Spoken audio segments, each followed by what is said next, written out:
DC নিয়োগকে কেন্দ্র করে 10 কোটি টাকা ঘুষ লেনদেনের বিষয়ে কয়েকটি গণমাধ্যমে প্রচারিত সংবাদকে ভিত্তিহীন বলে দাবি করেছেন জনপ্রশাসন মন্ত্রণালয়ের সিনিয়র সচিব মোখলেসুর রহমান।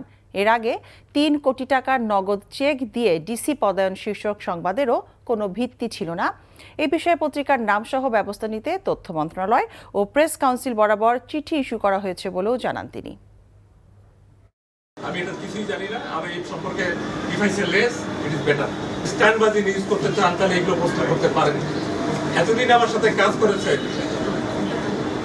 বিন্দু বিশ্বকর যেখানে সত্যতা নাই, এই অভিযোগ করে আমার কাছে কোনো বিবেচনায় নাই এবং এই অভিযোগটাকে আমি মূল্যহীন মনে করি। It's a fact news.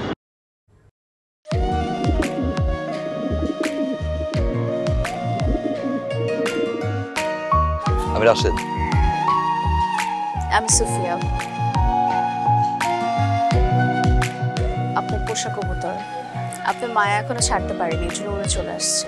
মায়া হচ্ছে ম্যাজিকের মতো, একবার মায়া বললে সহজে ভোলা যায় না। তুমি কি পাগল? আমি পাগল তো। সুফিয়া,